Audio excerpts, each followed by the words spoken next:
अशोक तंवर जी यहाँ से एमपी का चुनाव लड़े पहला, उस समय भी डट के हमने इनकी इमदाद करी। लेकिन उसके बाद इन्होंने जितने पुराने कांग्रेसी थे उनके साथ व्यवहार ठीक नहीं किया। बेशक वो मेरी फैमिली थी, बेशक वो डॉक्टर केवी सिंह जी की फैमिली। चर्चाएं कई चली कि जी फिर से अध्यक्ष बनाएंगे, ये करेंगे, वो करेंगे। फिर तो काम हो लिया हमारे जैसों का। मैंने 3 महीने में, 3.5 महीने में मैंने अपने प्रयास करके दिखाए हैं। अगर फिर भी लोगों को हवाई ट्रिपल इंजन चाहिए तो स्टिकर लगा लो ट्रिपल इंजन के।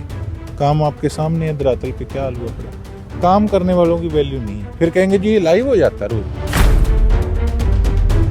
पिछले 11 सालों से हरियाणा में कांग्रेस का संगठन नहीं है और 4 जून को राहुल गांधी चंडीगढ़ पहुंचे, जहां संगठन को लेकर चर्चा हुई। इसी बात को लेकर हमारे साथ सिरसा से जो कांग्रेस विधायक हैं गोकुल सेहतिया बात करने के लिए मौजूद हैं। गोकुल, 4 जून को राहुल गांधी आए, संगठन को लेकर बात हुई, किस तरह से विचार विमर्श हुआ? देखिए, जो अच्छी बात लगी देखकर कि कुछ हमारे पार्टी के प्रत्याशी जो चंद वोटों से रह गए थे उनको बुलाया गया और कुछ सीनियर जो मेंबरशिप है पार्टी की, जो कार्यकर्ता, सीनियर कार्यकर्ता हैं, उनको बुलाया गया। धरातल पे जो काम करते हैं उनसे फीडबैक लिया गया। और सबसे अच्छी बात कि हमारे पार्टी के मुखिया राहुल गांधी जी खुद जो चंडीगढ़ हमारे कांग्रेस कार्यालय में हरियाणा के जो आए, तो कितना वो हरियाणा से प्यार करते हैं, कितना लगाव रखते हैं वो प्रतीत होता है।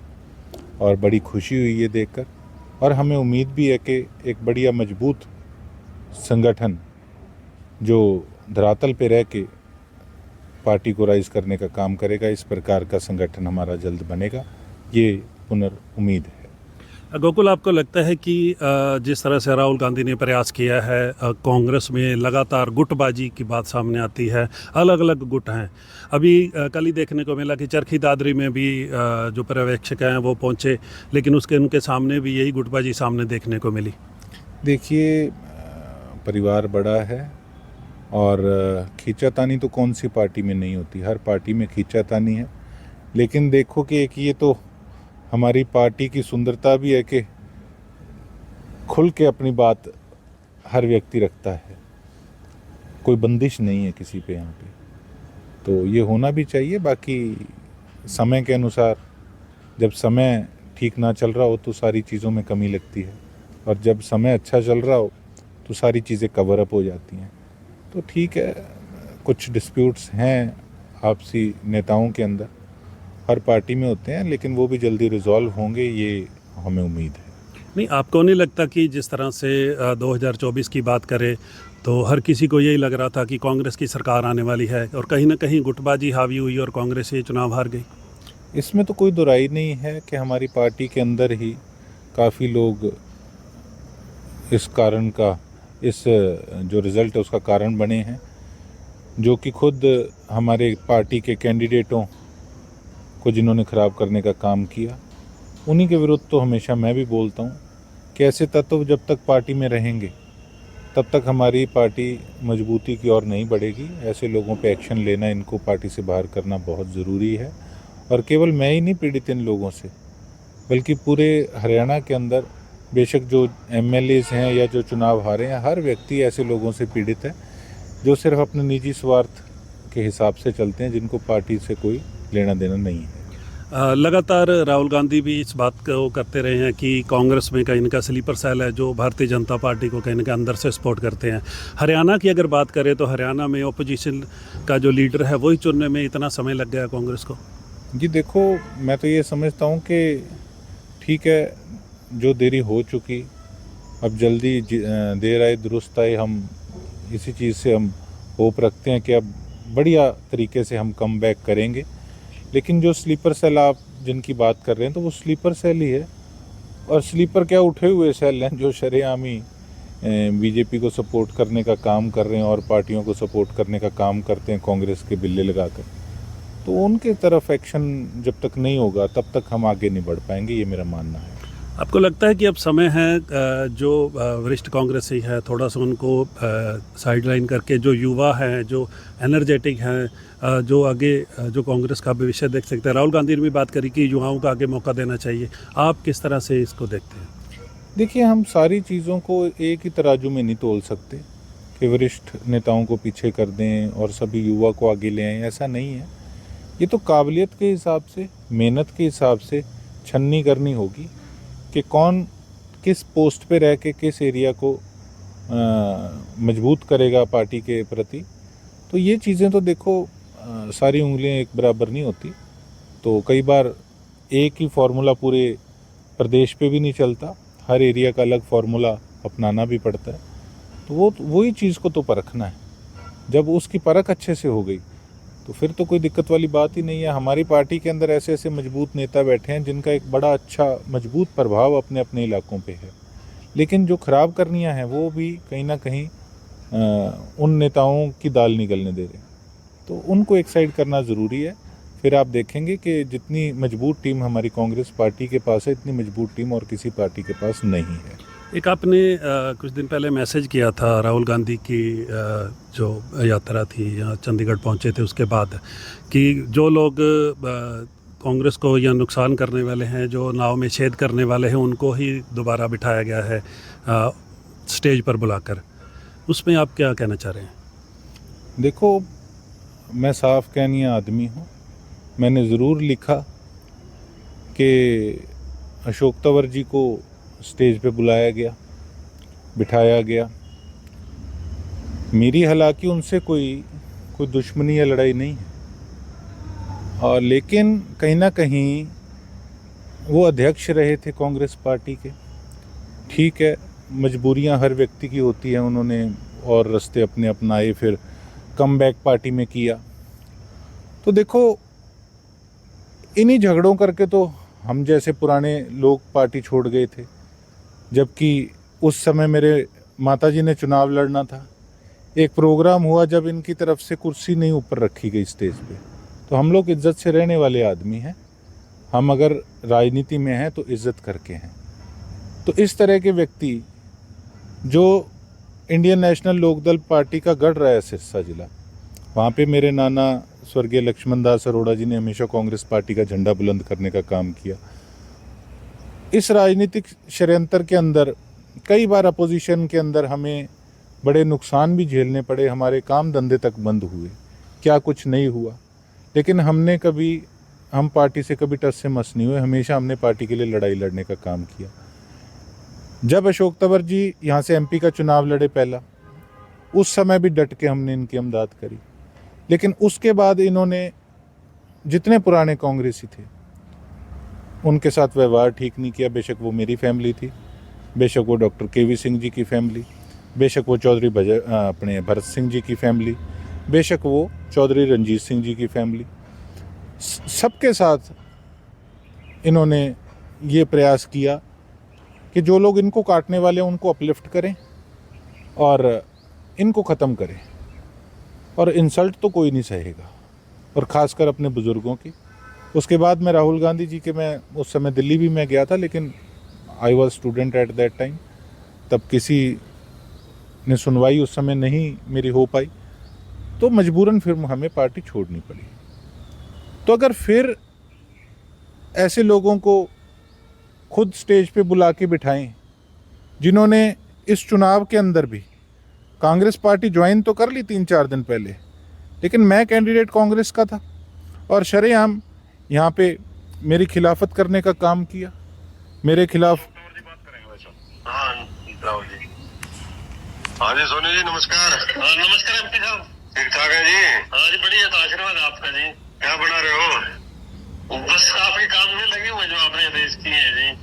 न मेरा आदेश तो स्पष्ट है, गोपाल खांडा जी की मदद करो बढ़िया से। हाँ मेरी बहन जी से बात होगी, प्रोग्राम करवा दिया था आपका नाम लेके एक तो। अच्छा, गोपाल जी का खुद का भी फोन आया था मेरे पास। अच्छा, प्रोग्राम हो गया उनका? हाँ प्रोग्राम करवा दिया। और क्या दिया था? और प्रोग्राम जहाँ भी और करवा सकते हैं, पूरी रिश्तेदारियों में एक बार और देख लो, 2-3 दिन बचे हैं बस। हाँ एक दो प्रोग्राम और करवा दूंगा, मैंने उनको बोल दिया था, मेरे को फोन आया था ना जी जी। तो मेरे को कह रहे थे कि जी आप, मैं क्या, मेरे को तो तुम्हारे होगी जी, हम तो उनके आदमी है। 250-300 में क्या वोट है हमारे परिवार के। कोई नहीं, जो अपने दूसरी पार्टियों से भी और ला सकते हैं उनको भी लेके आओ अपने, तो खैर आपको और हम तो परिवार ही है। छोड़नी जी, इन्होंने पूरी मदद करी अपनी लोकसभा चुनाव में। बिल्कुल जी, आपको महसूस होना चाहिए कि भाई ना पूरी मजबूती से खड़े हैं। नहीं, कल भी हमारी मीटिंग थी जी बाढ़ की। मैंने वहाँ भी आपका नाम लेके पूरा जोर लगा दो जी। जी बिल्कुल जी, आप जैसे आदेश करोगे ना जी, हम तो वैसे तैयार हैं, आगे भी तैयार रहे हैं हमेशा, इतने साल अब भी रहेंगे जी आगे, जैसे भी आपके आदेश होता रहेगा। चलो धन्यवाद भाई साहब, मैं आऊँगा चाय पीने 1-2 दिन। तो ये आपके सामने है, चर्चाएं कई चली कि जी फिर से अध्यक्ष बनाएंगे, ये करेंगे वो करेंगे, फिर तो काम हो लिया हमारे जैसों का। तो आप खुद सोचिए कि पार्टी ज्वाइन करने के बाद भी ये इनका रहा। फिर उसके बाद मेरी एक दिन चर्चा हुई तो मैंने कहा जी ये आपने पार्टी का साथ दिया। कहते नहीं, ये तो उससे पहले की है। खुद ही बोल रहे हैं कि 2-3 दिन तो सारे चुनाव में रह गए। और अगर इनकी प्लानिंग थी कि कांग्रेस में आना है तो इन्होंने फिर क्यों कॉल्स किए खुद।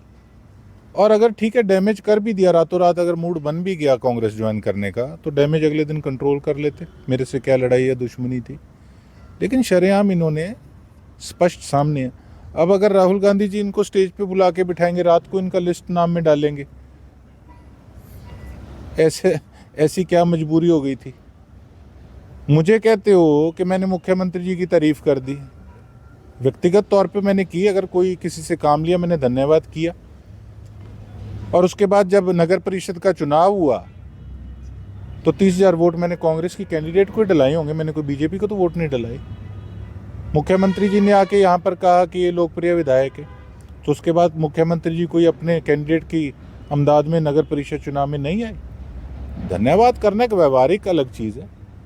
मैंने कौन सा जाके सेटिंग कर ली थी कि मैं तो जी अपने कैंडिडेट को नहीं उठाऊंगा या कमज़ोर खड़ा करूंगा जिससे आपको वोट आ जाए। ये तो जग जाहिर है, मैंने अपना कैंडिडेट कांग्रेस पार्टी से खड़ा किया और 12,000 वोट से हम हारे। 12,000 वोट वो ले गए जो स्लीपर सेल थे पार्टी के अंदर। तो हमारी तो सीधी सीधी लड़ाई है कि पहले अंदर वालों को टैकल ढंग से करना होगा। खाना पूर्ति से कुछ नहीं होने वाला।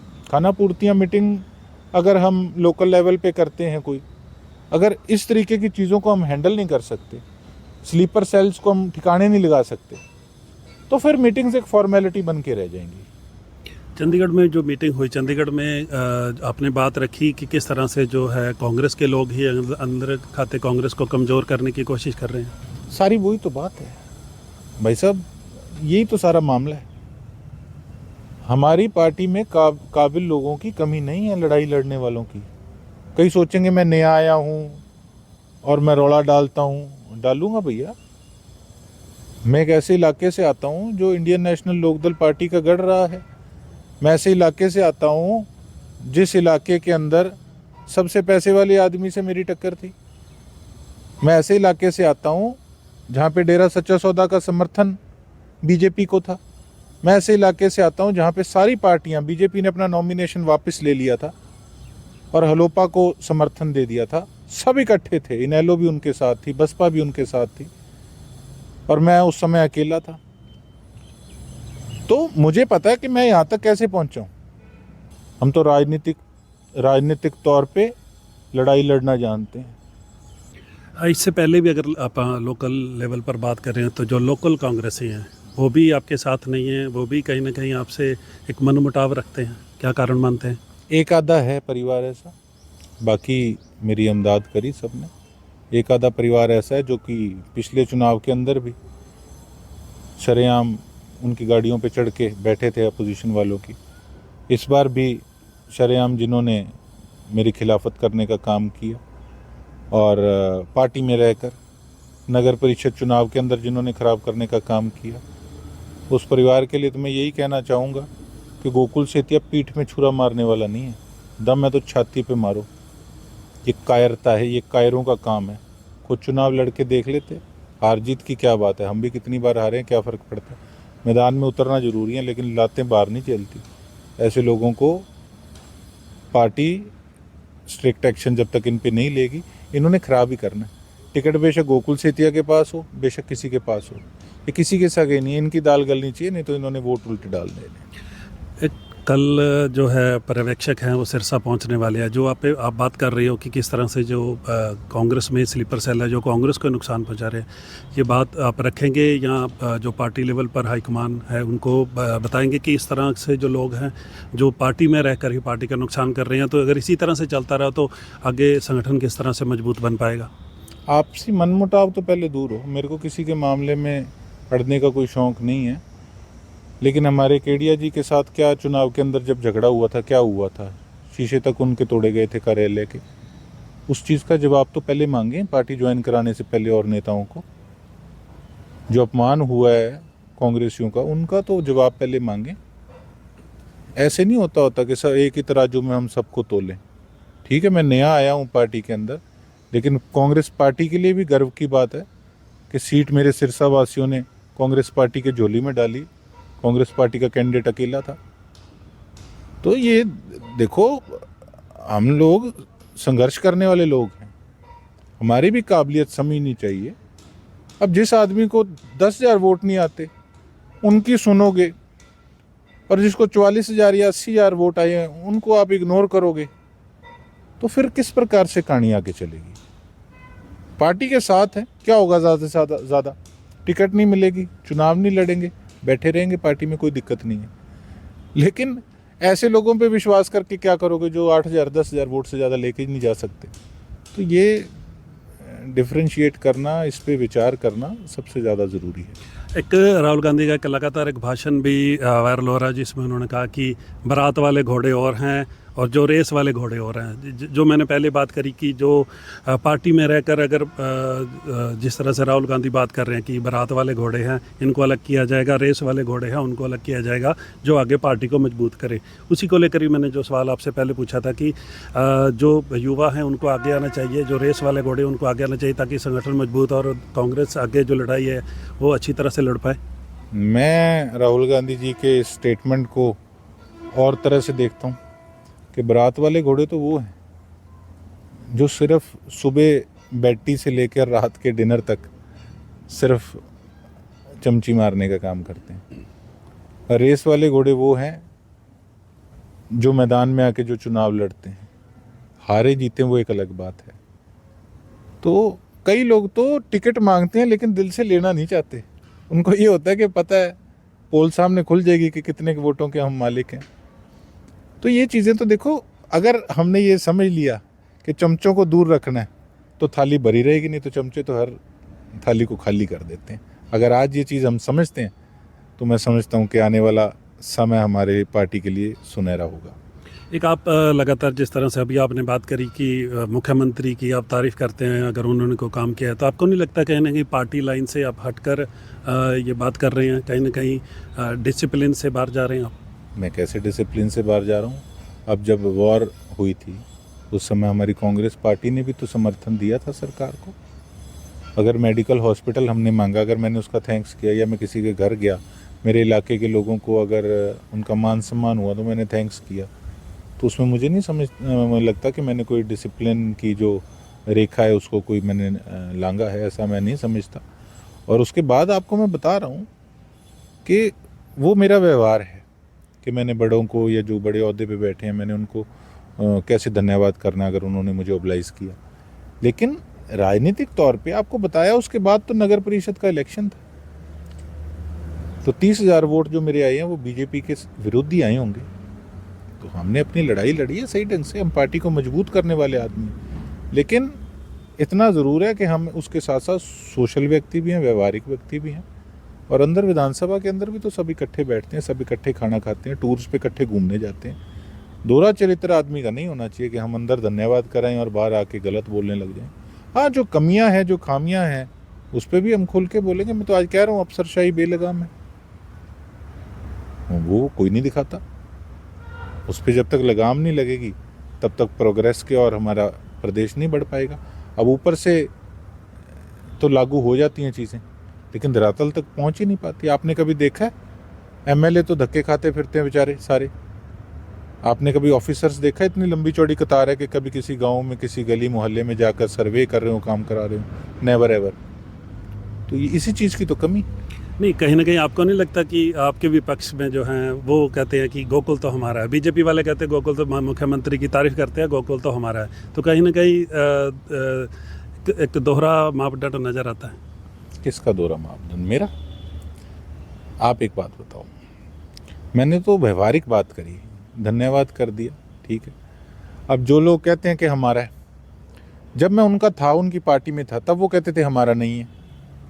अब उनको मैं अच्छा लगता हूँ, ठीक है। तो कुल मिला के जब मैं कांग्रेस में नहीं था, तब कुछ कांग्रेसी कहते थे ये हमारा है, आज उनको मैं नहीं अच्छा लगता। देखो, कहीं ना कहीं हर आदमी ये सोचता है कि मैं पार्टी में बैठा हूँ और मेरी चले। कोई ये चीज़ बर्दाश्त नहीं करता कि कोई और आकर और उनकी लाइन को जो है वो लंबा होने से रोके। लेकिन ये अपनी अपनी सोच है। मैंने कभी भी किसी के काम में दखल अंदाजी नहीं करी। अब ऑब्जर्वर आ रहे हैं, अब मुझे कई लोग पूछते हैं कि आप रिकमेंड कर रहे हो किसी का नाम जिलाध्यक्ष के लिए। अरे मैं कौन होता हूँ रिकमेंड करने वाला? मैं एक दो नाम जरूर बताऊंगा कि अगर इनको बना दिया तो काम ख़त्म है, उनको छोड़ के किसी को मर्जी बना दो। कोई मैं हर चीज़ में मैंने ठेकेदारी थोड़ी ले रखी है। मेरा अपना गोल था, वो मैंने अचीव किया। मैं अब लोगों का काम कर रहा हूँ। अब वो पार्टी का संगठन है, वो किसी को मर्जी बनाए, काबिल आदमी को। मेरा हर चीज़ में इंटरफेरेंस नहीं है। इतना ही मैं उन लोगों से भी अनुरोध करूँगा, बेशक वो मेरे कांग्रेसी, आप अपना काम करो यार, मुझे अपना काम करने दो। मैं किसी के काम में टांग नहीं अड़ाता, मेरे काम में कोई टांग ना अड़ाई। मेरी किसी से क्या लड़ाई है? यही मैं बीजेपी में था उस समय कहता था कि यार आप अपना देखो, मैं मेरा देखता हूँ। बीजेपी की बात करें तो 11 साल सेंट्रल गवर्नमेंट को हो गए हैं, 11 साल ही हरियाणा गवर्नमेंट को हो गए। तो आप किस तरह से देखते हैं हरियाणा के 11 साल में जो बीजेपी का शासन रहा? अब जी, किस्मत के धनी हैं, मैं तो यही कहूँगा कि रिपीट करा थर्ड टाइम। अदरवाइज़ मैं तो साफ कहना चाहूँगा, हालात तो वहीं के वहीं हैं। मेरे अकेले के बोलने से क्या होता है? आज भी देख लो, आज मैंने जाना है सावनपुरा डानी में जाना है, सीवरेज बैक मार रहे हैं, बुरा हाल है। इधर जाना है शक्ति नगर बूटा कॉलोनी वाली साइड, बुरा हाल है। 10 साल बाद मेडिकल कॉलेज बनना शुरू हुआ है, 10 साल ईंट नहीं लगी थी। अभी तक दिंगतानिया माइनर, बम्बूर माइनर, अभी तक कुछ नहीं पता क्या होगा। सफाई का आप हाल देख लो। लेकिन किस्मत के धनी है जो रिपीट कर गए, और किस्मत के धनी सिरसा में भी हैं कि नगर परिषद रिपीट कर गए। अब लोग मुझे कहते हैं क्या करोगे, मीटिंग में नहीं आते हो। मैं कहा कुरुक्षेत्र वाली तो संभल की मारी लड़ाई होगी और संभलेगी भी कौन नहीं, सीधी सी बात है। मैंने कोई लड़ने छोड़ रखे कि मैं रोज़ जाके लड़ पड़ूँ? नहीं, मैंने 3 महीने में, 3.5 महीने में मैंने अपने प्रयास करके दिखाए हैं। अगर फिर भी लोगों को हवाई ट्रिपल इंजन चाहिए तो स्टिकर लगा लो ट्रिपल इंजन के। काम आपके सामने है, धरातल पे क्या हाल हुआ पड़ा। काम करने वालों की वैल्यू नहीं है। फिर कहेंगे जी ये लाइव हो जाता रोज। अरे ना आऊँगा तो फिर तुम कहोगे कि ये तो दिखता ही नहीं है। कम से कम लोगों को ये तो पता लगना चाहिए कि वोट डाले थे और हमारा जो प्रतिनिधि है वो कम से कम यहाँ पे रहता है, प्रयास करता है, अपनी तरफ से मेहनत तो करता है। तो किसी पास से तो छोड़ दें, फिर क्या करे आदमी। आप नगर परिषद की बात कर रहे हैं। अब तो जो भारतीय जनता पार्टी के पार्षद जीते हैं, उनके प्रतिनिधि जो हैं सुशील सैनी, वो भी लगातार आरोप लगा रहे हैं कि नगर परिषद में भ्रष्टाचार है। अब यही कुछ ही होना है, ये कुछ पहले होता था, अब यही बातें रह जाएंगी। तूने ये कहा, तूने ये किया, तूने राख उठानी है, तूने राख नहीं उठाई, फलाना है ढिमका। इन बातों का मैं समझता हूँ कि राजनीति किस तरफ जा रही है मेरी समझ से बाहर है। काम तो बीच में रह गया ना सारा। 1600 बेसहारा पशु मैंने गौशाला में उस समय भेजे 3.5 महीने में। उसके बाद कितने गए आप डाटा देख लो। सफाई कितनी बढ़िया होने लग गई थी। मैं दुकानदारों को कहता था, मेरे परिवार वाले हैं सारे, नहीं मानते। 15-15 फुट बार माल रख लेते हैं। ट्रैफिक जाम होता, लोग ही तंग होते हैं ना, नहीं समझते। बत्तियां चालू करवा दी, किसी को पता ही नहीं था ये बंद क्यों है। अब पता है क्या कहते हैं? कहते ऐसी किस कसा के निकल लेंदे सी वधिया सी। लो बताओ क्या क्या कर लोगे, क्या? और मैं क्या कर देता, सारा दिन तो लगा रहता था। अब फिर भी ट्रिपल इंजन भैया क्या अब हालात हैं। गालियां हमें पड़नी है आखिर में। भूल जाएंगे 4 साल बाद के वोट नगर परिषद में किसको डाला था। क्या करें, क्या इलाज है। तो लास्ट सवाल, कांग्रेस में जो कल ऑब्जर्वर आ रहे हैं, तो तो संगठन को लेकर अब किस तरह से बदलाव चाहते हैं और किस तरह से मानते हैं कि कांग्रेस आगे मजबूत हो पाएगी? मैं क्षमा चाहूँगा कि हमारे ऑब्जर्वर आ रहे हैं, कल मीटिंग में मैं नहीं पहुँच पाऊँगा क्योंकि कल 2 मीटिंग्स विधानसभा में हमारी इकट्ठी है, दोनों कमेटीज़ की, एक सुबह की है और एक दोपहर की है। तो मैंने उनसे इजाज़त ले ली कि वहाँ जाना थोड़ा सा ज़रूरी है, ACS और सारे ऑफिसर्स आ रहे हैं। तो अपना जो मेरा सुझाव है वो मैं आज शाम को, अगर आते हैं ऑब्जर्वर तो आज शाम का समय लूँगा, या फिर आके 4-5 दिन जैसे सारी टीम यहाँ रहेगी तो आके अपना सुझाव रखूँगा। और आपको मैंने स्पष्ट बता दिया कि मेरा किसी चीज़ के अंदर कोई वो नहीं। अगर मेरा एक कैंडिडेट होता तो कोई बात नहीं थी, मैं ठोक के अमदाद करता। लेकिन अगर मेरे चाहने वाले 4-5 होंगे, लिहाजी होंगे, तो मैं 1-2 नाम ऐसे रखूँगा कि जिन्होंने ख़राब किया कि उनको ना बनाओ भैया, पार्टी को नुकसान ना पहुँचे, और बाकी आप जिसको मर्ज़ी बना दो। आपको लगता है कि अब जिस तरह से संगठन का काम चल पड़ा है, ऑब्जर्वर जगह जगह हर ज़िले में जा रहे हैं मीटिंग के लिए, और एक मजबूत संगठन बन पाएगा जो आगे आने वाले समय में भारतीय जनता पार्टी को एक टक्कर दे पाएगा? देखो, सबसे पहले तो ये अच्छी एक पहल और शुरुआत है कि MLAs को भी पूछा जा रहा है। मुझे भी स्पेशल प्रभारी जी का कॉल आया। देखो, स्पष्ट तो वही कर पाएंगे ना कि विधानसभा में या नगर परिषद चुनाव में किन किन लोगों ने उनको ख़राब करने का काम किया, वो पार्टी के कैंडिडेट थे। एक बोल्ड डिसीज़न पार्टी ले, जब बोल्ड डिसीज़न लेंगे उससे जितने MLAs हैं या जो कुछ कारणों से रह गए उनका हौसला बढ़ेगा, संगठन मजबूत होगा। नहीं तो फिर वही लेग पुलिंग रहनी है, बुरा हाल रहना है। तो बोल्ड स्टेप लेना चाहिए, समय आ गया है। धन्यवाद। तो ये थे गोकुल सेतिया, जिन्होंने संगठन को लेकर भी कहा कि कांग्रेस पार्टी को कहीं ना कहीं एक बोल्ड स्टेप लेना पड़ेगा, और जो कांग्रेस में एक स्लीपर सेल हैं जो अंदर खाते ही कांग्रेस को नुकसान पहुंचाने का काम कर रहे हैं, कहीं ना कहीं उनके खिलाफ भी एक्शन जो है पार्टी को लेना पड़ेगा। सतनाम सिंह, पंजाब केसरी, सिरसा। हमसे जुड़े रहने के लिए हमारे YouTube चैनल को सब्सक्राइब करें और नई वीडियो की नोटिफिकेशन के लिए बेल आइकॉन को दबाएं। अगर आप ये वीडियो Facebook पर देख रहे हैं तो लाइक जरूर करें और ज्यादा से ज्यादा शेयर करें। धन्यवाद।